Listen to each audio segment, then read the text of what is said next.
Selamat datang di penjelajahan mendalam kita hari ini.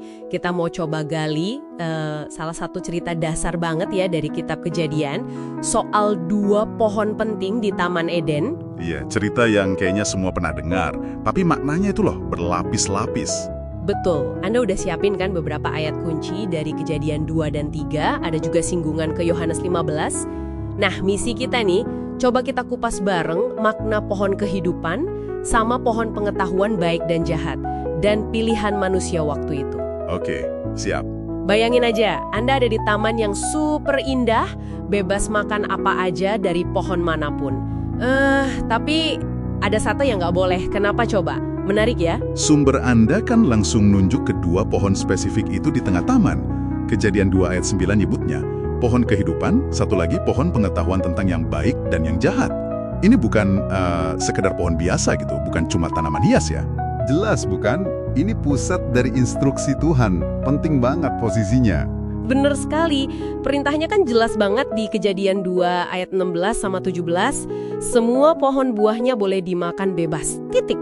Tapi pohon pengetahuan baik dan jahat itu, nah itu dia, jangan dimakan. Dan ada peringatan keras. Iya, sebab pada hari engkau memakannya, pasti engkau mati. Wah, jadi ada kebebasan yang luas banget, tapi ada satu batasan krusial. Konsekuensinya berat. Kontras ya, kebebasan dan batasan. Tapi ada lagi peran manusia di Kejadian 2 ayat 15, mengusahakan dan memelihara taman itu. Oh iya, betul. Itu artinya apa tuh? Ini nunjukin ada kepercayaan, ada tanggung jawab. Manusia itu bukan cuma penghuni pasif aja. Mereka pengelola, punya kuasa untuk jaga atau ya bisa juga merusak. Tergantung pilihannya. Nah, ini dia nih pilihan. Di Kejadian 3 ayat 1-5, konfliknya mulai muncul. Ada ular, digambarkan cerdik banget.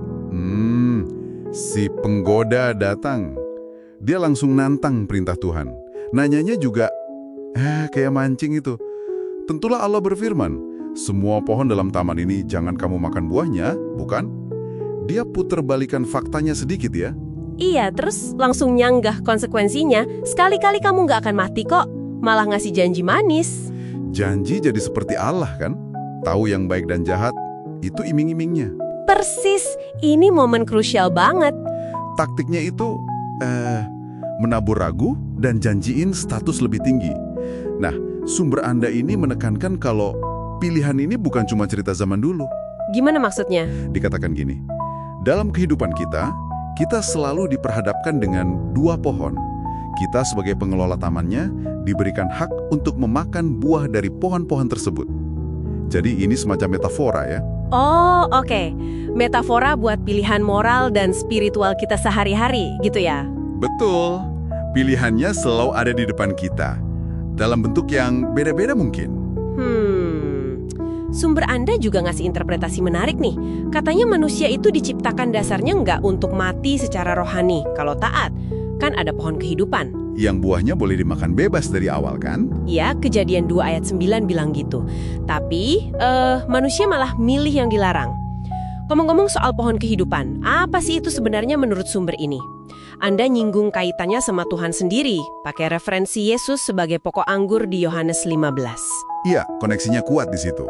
Pohon kehidupan itu dilihat sebagai simbol Tuhan sendiri, sumber kehidupan sejati.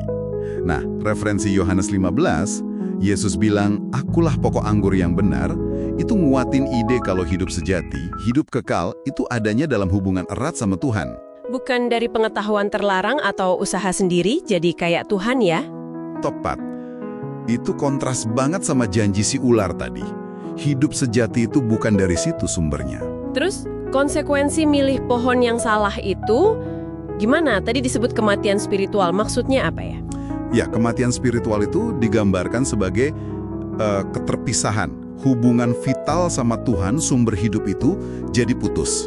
Itu kondisi yang beda banget dari rancangan awal di taman. Jadi bukan mati fisik saat itu juga? Bukan, lebih ke relasi yang rusak, keterpisahan. Nah, sumber Anda juga nyinggung motivasi si ular, si iblis ini, sering digambarkan sebagai malaikat jatuh. Yang iri, pengen kayak Allah. Dia nggak mau jatuh sendirian gitu? Oke. Jadi intinya, kita memang jadi tahu baik dan jahat akibat pilihan itu, tapi harganya mahal, keterpisahan. Dan yang penting, kayak catatan Anda bilang, keputusan selalu ada di tangan kita. Pilihan itu tetap ada buat kita sekarang. Selalu ada, setiap hari malah. Baiklah, coba kita rangkum sedikit ya penjelajahan kita ini.